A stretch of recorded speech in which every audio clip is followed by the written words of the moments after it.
আসসালামু আলাইকুম। সম্মানিত দর্শক, যারা আমাদের এই ভিডিওটি দেশে এবং বিদেশ থেকে দেখছেন, তাদের সবাইকে অসংখ্য অসংখ্য ধন্যবাদ।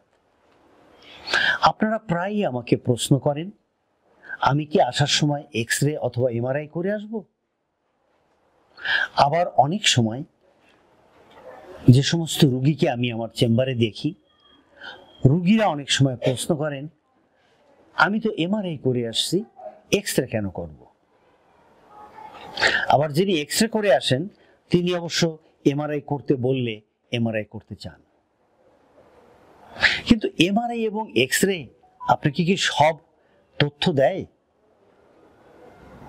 আমার 42 বছর অভিজ্ঞতা দেশে এবং বিদেশে,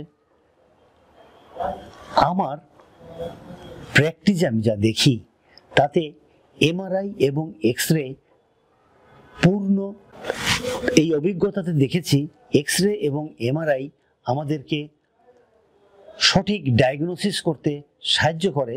তার মানে এই নয় এক্স-রে এবং এমআরআই যা বলে অসুখ তাই আছে।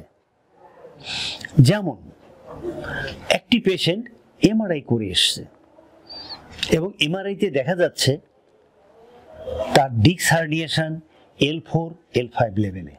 রুগী এমআরআই করে নিয়ে এসছেন, দেখা যাচ্ছে L4 L5 লেভেলে হার্নিয়েশন, কিন্তু রুগী বলেন আমার লোকাল পেইন। সাধারণত যদি L4 L5 লেভেলে হার্নিয়েশন থাকে, আমরা ধরে নেই যে তার হাঁটুর নিচে ব্যথা হবে, কাপ মাসেলে ব্যথা হবে, কিন্তু রুগী বলছে আমার লোকাল পেইন।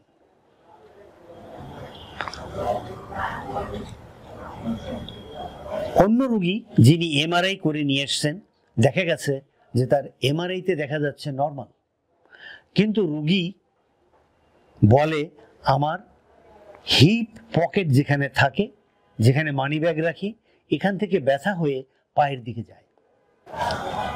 আমরা অনেক সময় এমআরআই থাকার পরেও এক্স-রে করতে বলি, রুগী অনেক সময় বলে আমি এমআরআই করেছি, এক্স-রে কেন করব?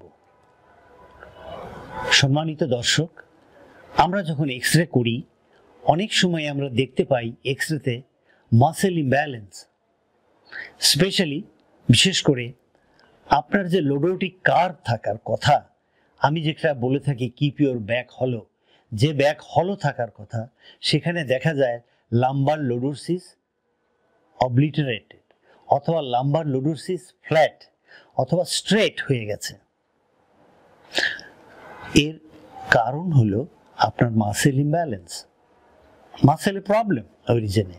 সুতরাং রোগীর কষ্ট হতেই পারে।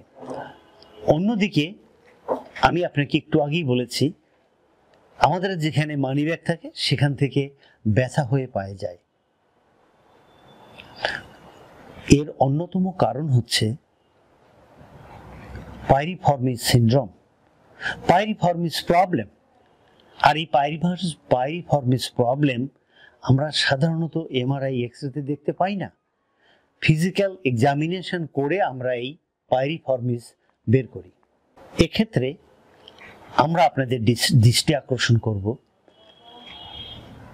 একটি রোগীর সঠিক চিকিৎসার জন্য এমআরআই দরকার। এমআরআই কি আছে বড় কথা নয়, ডিস্ক প্রবলেম আছে কিনা বড় কথা নয়, এমআরআই বলে দেবে আপনার কোনো খারাপ অসুস্থতা আছে কিনা, এটা আমাদের জানা দরকার। এক্স-রেতে আমরা অবশ্যই দেখতে পাবো তার মাসেল ইমব্যালেন্স, দেখতে পাবো তার ইলিয়াম বোনের আপ স্লিপ ডাউন স্লিপ, আমরা দেখতে পাবো scoliosis, kept to the right, kept to the left. তো সুতরাং এগুলো খুব ইম্পর্টেন্ট। দর্শক, এই এমআরআই, এক্স-রে এবং এর সাথে যেটা আমি বিশেষভাবে যোগ দিই, প্রথমেই যেটা আমি করি তা হলো ফিজিক্যাল এক্সামিনেশন। আর ফিজিক্যাল এক্সামিনেশন করার আগে আমি প্রপার হিস্ট্রি নিয়ে থাকি। প্রপার হিস্ট্রি আমাকে বলে দেয় তার কি কি ফিজিক্যাল এক্সামিনেশন করব।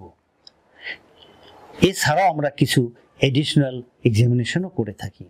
তো সুতরাং দর্শক, আমি বিশ্বাস করি আপনারা আপনাদের প্রশ্নের উত্তর পেয়েছেন। আমাদের চিকিৎসার জন্য X ray, MRI, physical examination খুবই দরকার। এগুলোর সমন্বয়ে আমরা বের করি রোগী কি কষ্টে আছে, আর সে অনুযায়ী চিকিৎসা করার ফলেই সুস্থতা চলে আসে। দর্শক, আমরা এই তিনটি জিনিসের সমন্বয়ে আমরা ডায়াগনোসিস করি। ডায়াগনোসিস অনুযায়ী আমরা চিকিৎসা করলে অবশ্যই আল্লাহ পাক তাকে ভালো করবেন। সম্মানিত দর্শক, যারা এখনো আমাদেরকে সাবস্ক্রাইব করেননি তাদেরকে অনুরোধ করব আমাদেরকে সাবস্ক্রাইব করুন এবং এই ভিডিওটি ফেসবুকে শেয়ার করুন। প্লিজ দর্শক, আমাদের একটি শেয়ার সাদগায়ে জারি হিসেবেই কাজ করতে পারে। আলহামদুলিল্লাহ, আলহামদুলিল্লাহ, আলহামদুলিল্লাহ, আলহামদুলিল্লাহ রাব্বিল আলামিন। আল্লাহ পাক আমাদের অনেক নিয়ামত দিয়েছে, যেমন নিয়ামত দিয়েছে এই ভিডিও দেখার। তো যেহেতু আমরা ভিডিও দেখছি, চলুন আমরা সবাই মিলে এটাকে সাবস্ক্রাইব করি এবং এদেশের মানুষের দ্বার গোড়ায় এই চিকিৎসা ব্যবস্থাকে পৌঁছে দেই এবং হেলদি বাংলাদেশ গড়ে তুলি।